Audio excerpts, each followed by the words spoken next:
Muchas gracias por la invitación a compartir las experiencias. Y nuestra historia empieza en la década de los 60, cuando la Organización Panamericana de la Salud inicia el estudio interamericano de mortalidad. Como observan, la carga estaba dada por las enfermedades infecciosas, por una gran población de menores de 15 años y por una alta fecundidad.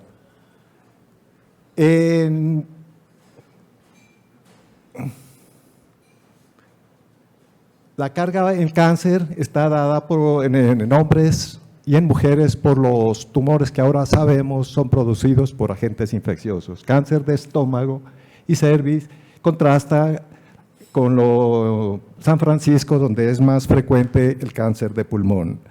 Este estudio interamericano de mortalidad animó a Pelayo Correa a fundar el registro de cáncer de Cali. Aquí vemos en el mapa que se publica en el 66 los casos de cáncer de cuello uterino que se estaban presentando en la ciudad. La publicación aparece antes del primer volumen de incidencia de cáncer en los 5 continentes. Aquí vemos que las tasas de Cali eran 10 veces más altas para cáncer de cuello uterino que las de Inglaterra. Eso orienta a resolver los problemas con investigación. El Departamento de Patología de la Universidad se une con la Secretaría de Salud para vigilar y hacer control de calidad al programa de citología vaginal, y vemos cómo a medida que aumenta la cobertura de la citología vaginal disminuye el cáncer invasivo y aumenta el carcinoma in situ. Se hace un estudio de casos y controles y se observa que el riesgo de desarrollar carcinoma invasivo es al menos 10 veces en aquellas mujeres que no tenían historia de citología. 50 años después vemos que el cáncer está en el 10º lugar y apenas representa el 3% de lo que es la carga de la enfermedad por esta enfermedad. En la década de los 90, Nubia Muñoz hace un estudio de casos y controles, compara mujeres con cáncer y sus respectivos controles, tanto en España como en Colombia, y logra documentar que el riesgo de desarrollar cáncer de cuello uterino es mayor en las mujeres infectadas por el virus del papiloma humano. Hace 2 años, en Cali, Andrés Castillo explora lo que es la prevalencia de genotipos relacionados con 16 y 18 que están en la vacuna profiláctica, y en 2.000 estudiantes de secundaria se compara la prevalencia de estos genotipos y observa que las personas que están vacunadas tienen una protección del 66%. Aquí vemos a Duber Tulande, un estudiante de estadística de pregrado, muestra a través del tiempo lo que es una serie de localizaciones regionales en la ciudad de cáncer de cuello uterino, y cuando se compara esas localizaciones regionales, esos conglomerados, observamos que en estos sitios para todos los grupos de edad la supervivencia es más baja en comparación con aquellas áreas donde no hay localización de esta intensidad.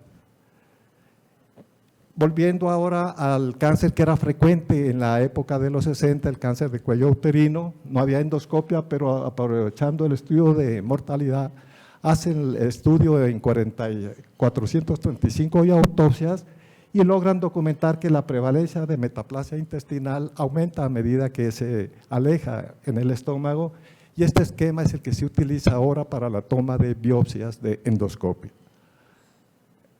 Al comparar las tasas de prevalencia de metaplasia y el origen de los pacientes y las tasas de cáncer, se observa de manera clara que en los sitios donde es alta la prevalencia también es alto el cáncer, y en los sitios donde es baja la prevalencia de metaplasia también es bajo la incidencia de cáncer. Esto se detecta en el año del 76 y esos resultados se divulgan a nivel internacional. Pelayo Correa y Carlos Cuello, los primeros directores del registro de cáncer, hacen un estudio de casos en controles en Pasto para focalizar las zonas donde había más riesgo de cáncer, y logran detectar 2 zonas que tienen 2 a veces más riesgo que Pasto, que era la capital. En esas zonas se ha desarrollado la investigación de los estudios etiológicos durante los últimos 55 años. Cuando aparece la endoscopia, logran documentar lo que se conoce como la cascada de Correa, una serie de cambios que empiezan como una gastritis y termina finalmente como un cáncer después de haber padecido las entidades por varias décadas. Cuando se logra determinar que el Helicobacter pylori y la deficiencia de antioxidantes son determinantes en el riesgo, se hace un ensayo clínico. Aquí está en los años de seguimiento, aquí está el puntaje de daño histológico y vemos cómo las personas que no se les pudo hacer erradicación de la enfermedad tienen más riesgo de cáncer, de progresar las lesiones precursoras. Y aquellas a quienes se le hizo la resolución de la infección también reducen la progresión. Este es un estudio que se hizo este año en el seguimiento a los pacientes que los tenemos desde hace 25 años. Logramos hacer un estudio piloto y documentar una mutación en una enzima que está relacionada con el estrés oxidativo está relacionada con la progresión. Tenemos que aumentar el tamaño de la muestra, puede ayudarnos desde el instituto tal vez, y así podremos, este es un avance que en mi opinión es bastante significativo. Aquí vamos a ver cómo se ha comportado el cáncer de tiroides. Acá vemos que en los 50 había una epidemia de bocio, casi el 90% de los niños escolares tenían bocio, lleva al país a la iodización de la sal. No tenemos información de antes de los 60, pero al inicio predominaban las formas agresivas de cáncer folicular, y en el seguimiento después de la iodización caen las formas agresivas y empieza a aumentar lo que son las formas benignas, entre comillas de mejor pronóstico, como es el cáncer papilar. Aquí vemos un efecto de periodo hacia la década de los 80 que coincide con la implementación de la citología vaginal. Estos cánceres son de buen pronóstico, es el carcinoma papilar, vemos que cae la mortalidad. Y estos son datos tomados de los registros de cáncer donde se observa que el cáncer de tiroides es un problema importante al cual no le hemos puesto todavía mucha atención. Aquí, en esta gráfica, vemos las tasas de notificación por HIV, un crecimiento exponencial a partir del 85, disminuye ese crecimiento y a partir de la implementación de la terapia antirretroviral empieza a haber la caída, tanto en hombres como en mujeres. En la parte de abajo vemos cómo se ha comportado el sarcoma de Kaposi y es un predictor de lo que ha sido la terapia antirretroviral. Cuando vemos en el siglo XXI, el sarcoma de Kaposi ya es sustituido por los tumores hematolifoides y la cantidad empieza a disminuir, una evidencia indirecta de que el SIDA está disminuyendo también en esta población. Esta es la metodología nuestras 3 fuentes de información importantes son los sistemas de notificación, los hospitales y clínicas, los laboratorios, y un aliado estratégico de ahora y para el futuro es la Secretaría de Salud Municipal. Yo creo que tenemos que integrarnos para lograr supervivir y lograr fortalecer nuestros sistemas de información en el tiempo. Esta es la tendencia que han tenido los cánceres. Aquí uno a los que están relacionados con agentes infecciosos, tanto la incidencia como la mortalidad de cáncer de estómago y cáncer de cervix uterino han disminuido en el tiempo. Y ese descenso empezó antes de descubrirse los respectivos agentes etiológicos, por lo tanto está relacionado con un mejoramiento de las condiciones sanitarias más que en medidas específicas. En aquellos cánceres que ha habido nuevas estrategias de tamización o diagnósticas, hay aumento significativo, próstata, mama, tiroides cae la mortalidad, en los otros se estabiliza, sugiriendo que aunque no hay un impacto directo, tal vez se están detectando en estadios más tempranos. Y en el caso de los relacionados con el consumo de tabaco, aquí vemos lo que pasó en Estados Unidos, este es el consumo de tabaco y esta es la mortalidad por cáncer de pulmón. Vemos que 20 años después cae el consumo de tabaco y cae la mortalidad por cáncer de pulmón. Y en nuestra ciudad vemos que se aborta y en los cánceres relacionados con el consumo de tabaco, pulmón, cavidad oral, disminuye la incidencia y disminuye la mortalidad. La información nuestra ha sido publicada en todos los volúmenes de incidencia de cáncer y hacemos parte del club de los 12 países que han tenido esta posibilidad y, como observan, es el único de países de bajos o medianos ingresos que ha tenido sostenibilidad en el tiempo. Ya lo mostraron anteriormente, destaco la labor de Raúl y de Mario en lo que ha sido la consolidación de los sistemas de vigilancia del cáncer. Acompañamos en la primera década al instituto a trasladar la experiencia nuestra a otras regiones del país. No necesitamos un registro de cáncer poblacional nacional. Con los que tenemos y con las explicaciones que nos dio el doctor Sendales, el país puede obtener estimaciones válidas de incidencia, y gracias a este esfuerzo del instituto, ya otros registros adicionales a Cali ya tienen información en los otros volúmenes, ya han aportado información al estudio de supervivencia y al de cáncer infantil.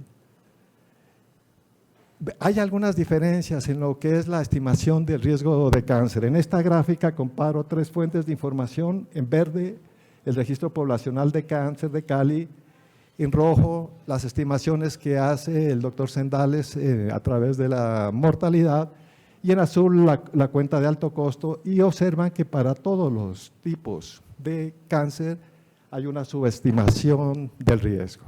Yo creo que el papel fundamental de esta entidad es la gestión del riesgo. Hay muchos indicadores que van a ser valiosos para el país. Aquí vemos lo que es el estadiaje, y en los sitios donde hay registros de cáncer no se está cumpliendo con el estadiaje, y como hay varios indicadores que van a ser muy útiles para el país. Por lo tanto, debemos integrarnos con la cuenta de alto costo para complementar la información que necesita nuestro país. Por estas características de Cali, fue seleccionada como la ciudad piloto para empezar el reto de las ciudades contra el cáncer.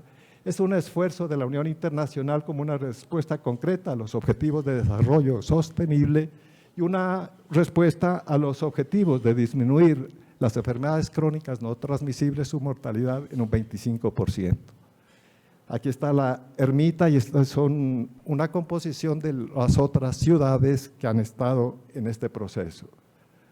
Ya las ciudades de aprendizaje fueron las que están en amarillo, y ya hay otras ciudades en el mundo. El año pasado, la princesa Dina, que es la actual presidente de la UICC, firmó un convenio con la Universidad del Valle, y nosotros le estamos llevando lo que es el diagnóstico de línea de base, y ya hemos almacenado la información de Porto Alegre, de Kigali y de Tbilisi.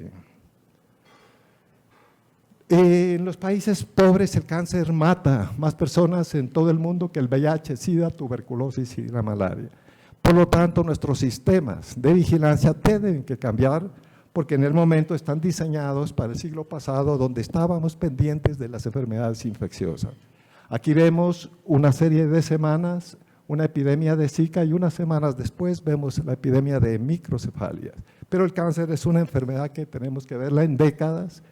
Aquí se hace la iodización, y décadas después, por un efecto de corte, pero también, como vimos antes, un efecto de periodo, empieza a haber crecimiento de lo que es el cáncer de tiroides. Nuestra ciudad se ha cuadruplicado en estos 55 años, se ha envejecido. En el 62 había 15 menores de 15 años por cada adulto mayor de 60 años. Para el 2020 solo habrán 2 menores de 15. El 75% era urbano, era rural, ahora es el 75% es urbano. 1 de cada 3 latinoamericanos viven en poblaciones mayores a 1 millón de habitantes. Por lo tanto, el cáncer debemos enfrentarlo en las ciudades grandes.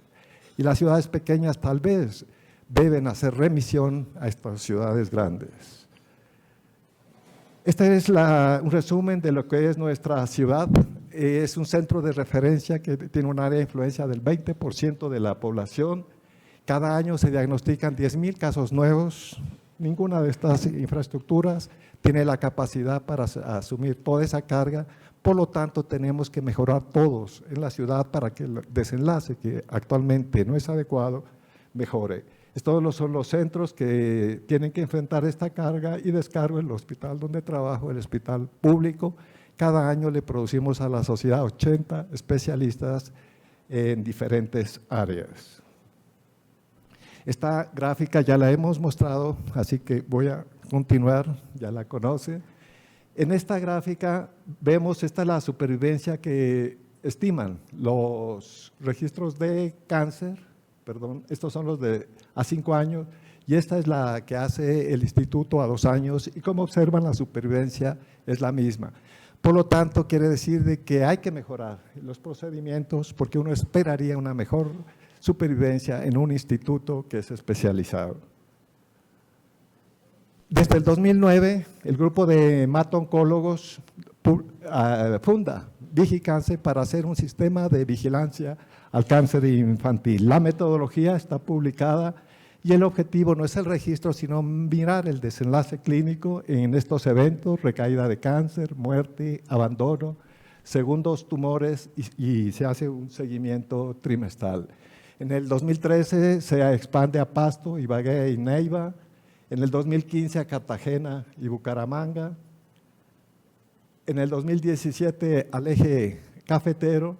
Y estos son los especialistas que en este momento hacen parte de ese sistema de vigilancia. En octubre se reúnen, el próximo octubre va a haber la 8ª reunión de este grupo de especialistas que están centrados en hacer observación de lo que es el cáncer. En leucemias linfoides no ha habido mejoría significativa, como observan la supervivencia es alrededor de 50, 20 a 30 puntos por debajo de lo que se ve en Europa, pero en las mieloides hay una mejoría significativa, tal vez asociada a lo que es el trasplante de médula ósea en algunos de los hospitales.